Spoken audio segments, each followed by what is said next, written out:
On the western horizon of Sumatra, waves gently greet the sand. Pariaman.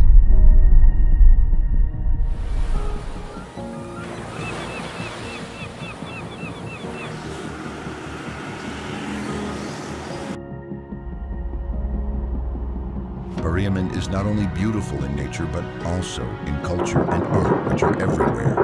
A coastal city that holds stories not only from its sea, but from a piece of cloth that speaks Batik Sampan. Batik Sampan is not just a motif. It is a visual language about marine life and Minangkabau culture.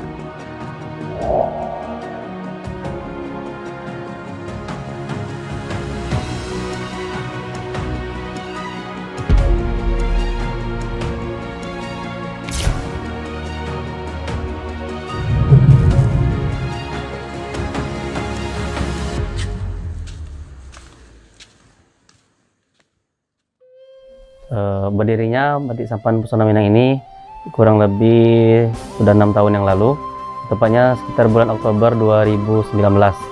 Jadi waktu itu di Kota Pariaman sedang mengembangkan kembali Batik Sampan, di mana Batik Sampan ini sejarahnya sudah ada sejak tahun 1940-an. Nah, cuman karena tidak ada regenerasi, jadi tidak ada lagi usaha Batik Sampan ini. Kebetulan oleh Ibu Ketua Dekran Nasda diaktifkan lagi, jadi istilahnya membangkit batang tarandam.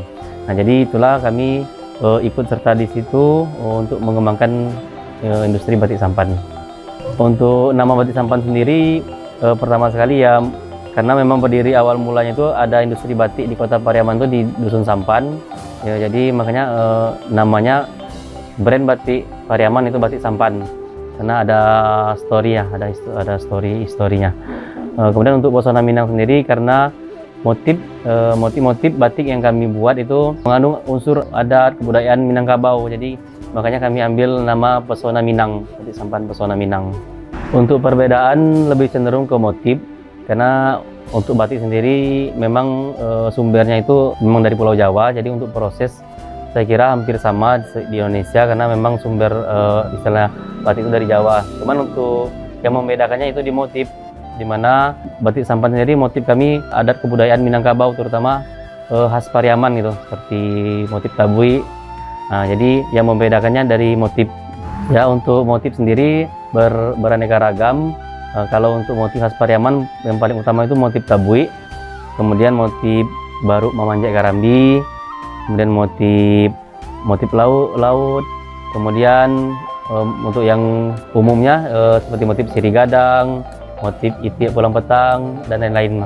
Untuk alam memang sangat mempengaruhi, karena motif yang kami buat pertama kami ngambil adat kebudayaan di sini, kemudian juga dari faktor alam juga, seperti di Pariaman banyak bunga paku, jadi kita buat motif baluk paku, kemudian laut, alam Pariaman berupa laut. Jadi kadang motif-motif yang kami buat itu ada unsur-unsur alam seperti laut, burung yang merupakan ciri khas atau yang ada di Kota Pariaman. Untuk proses pembuatan Batik Sampan, kami memproduksi 2 macam jenis batik. Yang pertama batik tulis, kemudian yang kedua batik cap. Nah, untuk batik tulis sendiri, proses pertama itu dari kain mori atau kami biasanya memakai kain katun primissima, kemudian kita potong bahan.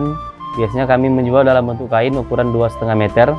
Nah, setelah kain dipotong, nanti kita dilukis kainnya. Itu dengan cara kita sudah membuat lukisan di kertas, nanti kita jiplak, pindahkan gambar motif tadi ke kain. Nah, setelah gambar atau motif pindah ke kain, proses selanjutnya itu proses pencantingan, di mana pencantingan ini yaitu melengketkan lilin ke kain yang berfungsi sebagai penghalang warna supaya warna tidak masuk ke kain. Kemudian selanjutnya setelah dicanting masuk proses pewarnaan. Proses pewarnaan ini ada 2 metode. Pertama kita colet dulu, kemudian udah colet baru kita warna latarnya, atau bisa juga kita sistem pencelupan. Setelah pencelupan baru ditembok. Nah, kemudian proses selanjutnya itu fiksasi. Fiksasi ini kalau kami sering menggunakan warna remasol, jadi kita menggunakan fiksasi dengan water glass, di mana fiksasi ini fungsinya itu menguatkan warna pada kain sehingga tidak luntur lagi warna pada kain. Nah, setelah fiksasi, proses terakhir yaitu melorot atau merebus kain. Jadi lilin yang tadi kita lengketkan ke kain, kita rebus sehingga lilinnya lepas dan kainnya pun sudah siap, sudah jadi. Kemudian yang kedua untuk batik cap hampir sama, cuman bedanya batik cap tidak menggunakan proses menggambar sama mencanting. Jadi dia dari kain setelah dipotong langsung kita cap, kita menggunakan cap tembaga dengan motif tertentu. Kemudian untuk proses selanjutnya sama dengan proses batik tulis. Untuk penjualan batik sampan Pesona Minang, yang pertama instansi-instansi pemerintah di Kota Pariaman, biasanya mereka membeli untuk seragam, kemudian untuk souvenir apabila ke luar kota.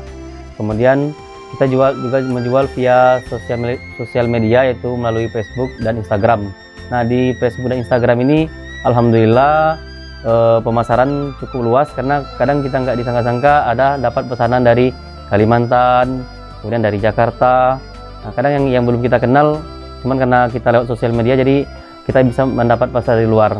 Kemudian ada juga dari Padang, beberapa instansi dari Padang pernah memesan seragam di kami sampai 400 helai gitu.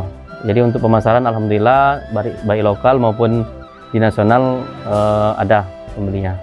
Bagi yang pecinta batik, mereka kan hobi mengoleksi batik, jadi kadang setiap daerah itu mereka pengen memiliki batik khas daerah. Nah, salah satunya untuk Kota Pariaman, misalkan mereka belum punya, jadi mereka beli gitu batik khas Pariaman. Kemudian juga kalau saya melihat tiap-tiap daerah itu walaupun proses membatiknya sama, pasti ada beda gitu, pasti ada beda ciri khas batiknya. Jadi disitulah kadang yang memikat orang untuk membeli batik sampan, mungkin ada pembedanya dengan batik-batik yang lain, baik dari segi motif, mungkin dari segi warna. Saya rasa begitu. Lokasi produksi batik sampan Pesona Minang tepatnya di Desa Sungai Kasai, Kecamatan Pariaman Selatan, Kota Pariaman. Kalau dari pusat Kota Pariaman, dari daerah pasar itu kurang lebih sekitar 5 km ke arah Kuretaji, atau bisa searching di Google Map, itu sudah kami daftarkan, tinggal mengetik batik sampan Pesona Minang. Ya, terima kasih. In every piece of cloth there is a story about the sea, about the land, and about the hands that never tire of loving the heritage of their ancestors. Batik sampan is not just a motif, it is a language, a way of telling stories about coastal life, about fishermen who sail carrying hope, and about families waiting at the end of the pier. In the midst of the ever-wavering currents of time, Batik sampan stands firm, coloring the present with stories of the past. Because as long as there are those who are willing to draw with their hearts, as long as there are those who are willing to sow meaning into every stroke of the night, this heritage will live on. Not only in the cloth, but in the souls of those who believe that culture is not to be forgotten, but to be continued.